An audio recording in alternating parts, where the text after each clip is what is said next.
People often think of the 1950s as a time when cars had bright pastel paint jobs, shiny wraparound windscreens, and long tail fins that looked like they were going to touch the space age.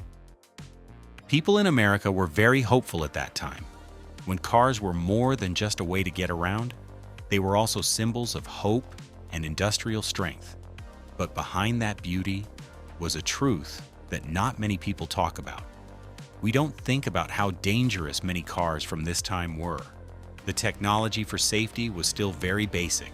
There weren't many crash tests, and car makers cared more about style than safety features for drivers. These cars might look great in the showroom, but they could be dangerous on the road. And in today's list, we'll look at 12 models that used to make Americans shudder when they thought about them. Ford Thunderbird from 1955. People in the United States were immediately interested in the Thunderbird when Ford released it in 1955.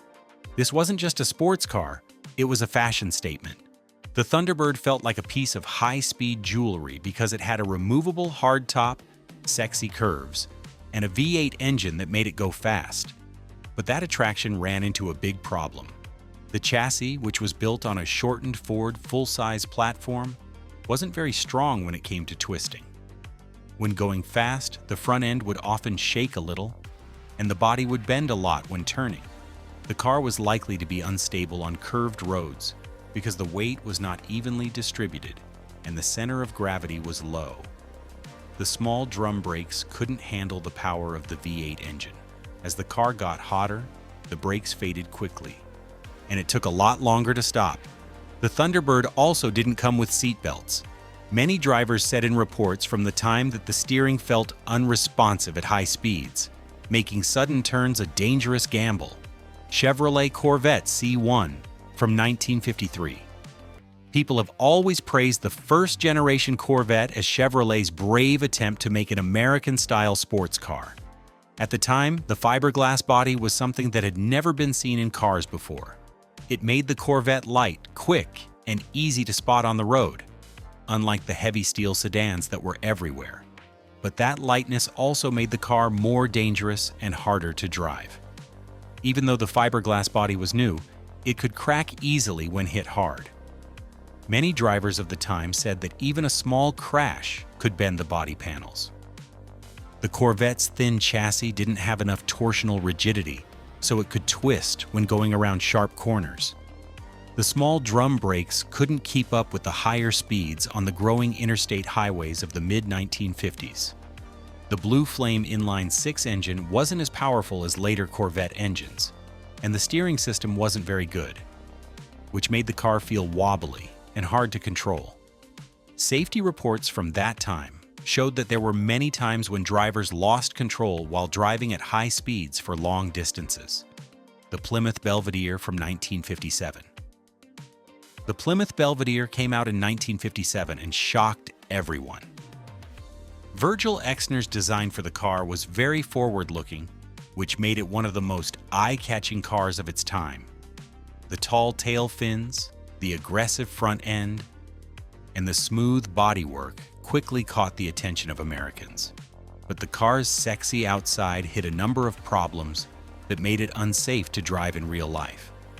There was a lot of play in the Belvedere steering system. The front tires didn't respond right away, so drivers had to turn the wheel more than usual. This made the car feel delayed and vague, and it was hard to keep it straight at high speeds. The car was pretty heavy, but the drum brakes were small, likely to overheat, and likely to wear out on long downhill stretches. When you hit the brakes hard, the Belvedere often pulled to one side because the force of the brakes wasn't spread out evenly. The soft suspension was made to make the ride smooth, but it made the Belvedere sway a lot when it turned. The big, tall body got even less stable on rough roads. Many people who drove the Belvedere at the time said it was like trying to steer a heavy boat on pavement. The Nash Metropolitan from 1954. One of the most interesting cars of the 1950s was the Nash Metropolitan. It was small, cute, and had a very European look, which was unusual in a US market that liked big cars. People of the time thought the Metropolitan was the perfect city car, but its small size made it dangerous, in ways that most people didn't realize. Compared to most American cars, the Metropolitan was very light. Because of this, strong crosswinds on the highway could easily push it offline. Because it had a short wheelbase and a simple suspension, the car would hop and bounce over rough patches of road, making it hard to turn corners. The small engine wasn't the main problem. It was hard to steer at higher speeds because the steering wasn't very accurate. The thin body didn't have much of a crumple zone to absorb impact forces in a crash. The energy went straight into the passenger compartment. Later tests showed that the Metropolitan was not as safe for people as most other small cars in the US. It was especially bad at resisting side impacts.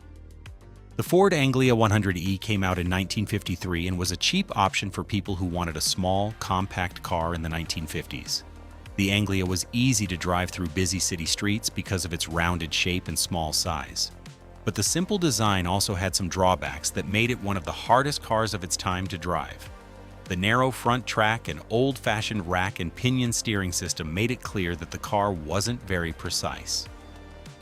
The front wheels tended to wander at moderate speeds, which meant that the driver had to constantly correct the steering to keep the car in its lane. The drum brakes on all four wheels made things even worse.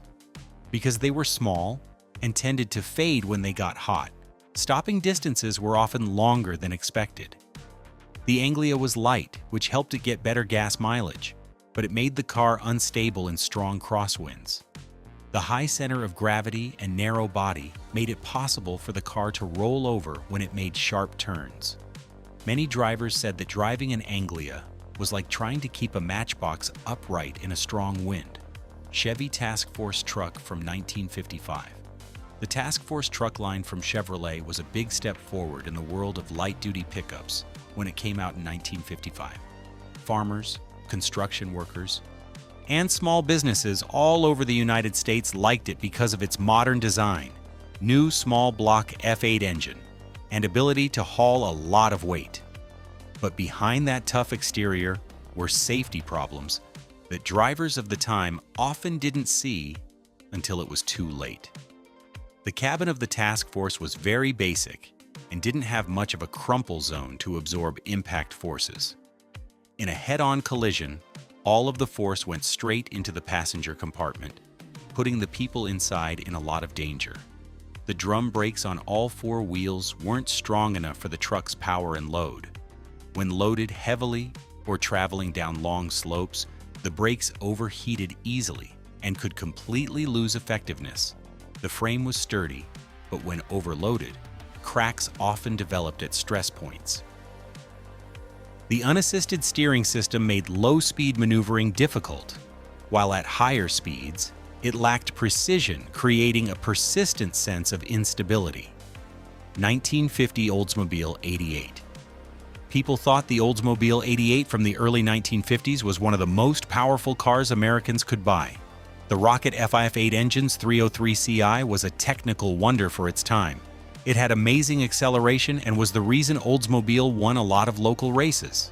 But that power was much more than what the chassis and steering system could handle, which made driving dangerous for regular people. The steering system in the Oldsmobile 88 tended to understeer a lot. When the car turned corners at moderate speeds, the front wheels often pushed out, which made it hard for the driver to guess how the car would react. This was especially risky on mountain roads or when there were a lot of tight turns. The small drum brakes didn't work well when driving fast because they got too hot and stopped working. Because the car was so heavy, it took longer to stop than many of its peers when it was going fast. When turning or driving on wet surfaces, the narrow bias ply tires made it harder to grip. Many drivers of the time said that the 88 was powerful, but it was easier to lose control of than people thought. Even small mistakes could be very dangerous with the Rocket Viv 8's power. Doto Fireflight from 1955.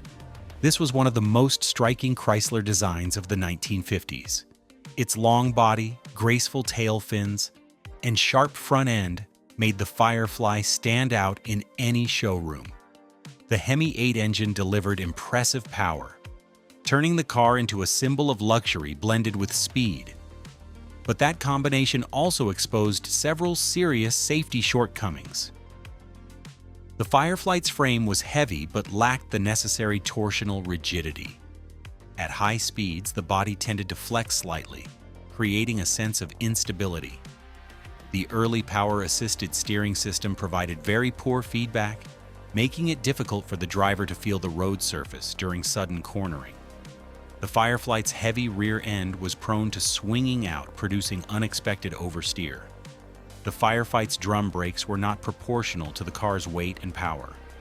Brake fade occurred quickly during long highway drives or repeated braking. Inside the cabin, the large metal steering wheel and rigid dashboard posed a high risk of severe injury in the event of a collision.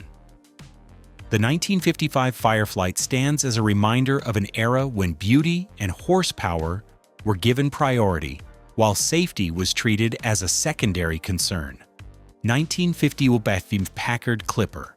The Packard Clipper was seen as Packard's bold attempt at reinvention during the fierce competition between Cadillac and Lincoln. Its torsion-level suspension technology was a unique advancement. This system used torsion bars combined with an automatic leveling mechanism to deliver exceptional ride comfort.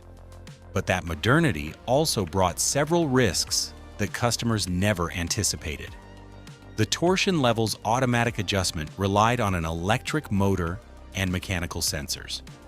When any of these components malfunctioned, the entire body could tilt severely to one side or rise and fall uncontrollably. Some reported cases noted that the car suddenly changed height while traveling at high speed, causing the driver to lose control entirely. Because the Clipper was quite heavy, the drum brake system was frequently overloaded. Fade happened quickly when the brakes were used many times. This, along with the body's unexpected tilting, made for dangerous situations. The early power steering system was also not very accurate, which made it hard to make quick changes in an emergency. The Packard Clipper was a car with great engineering, but it wasn't safe enough for the open road. Buick Special from 1954.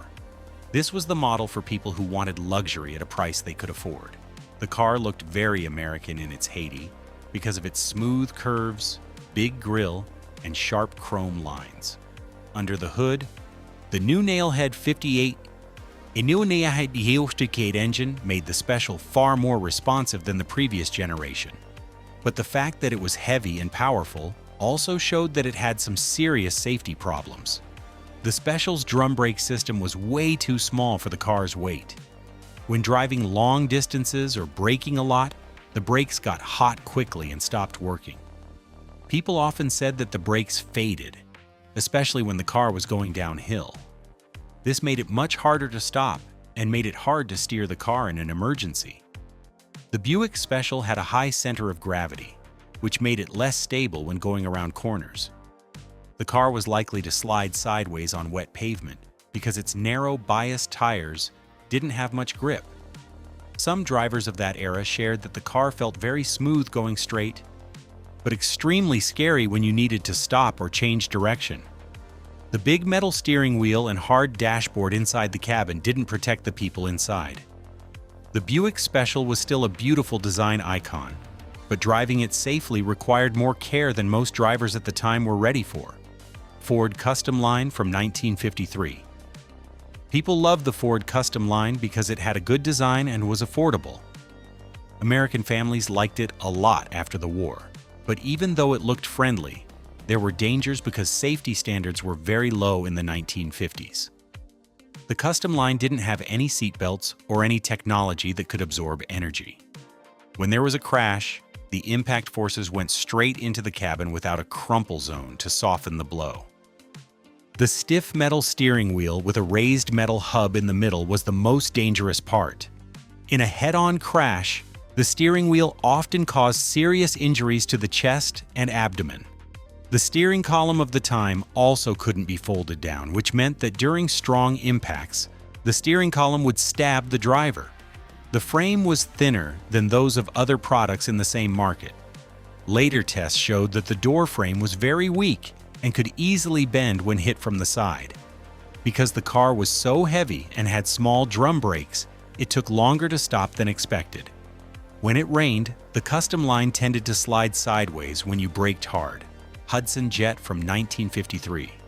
Hudson made this car in a last-ditch effort to get into the growing compact market. The Jet was smaller, cheaper, and thought to help the company deal with the growing pressure in Detroit. But the Jet's rushed design and a few bad engineering choices made it one of the most dangerous cars of the 1950s. The frame of the Jet was thin and not very strong in terms of twisting.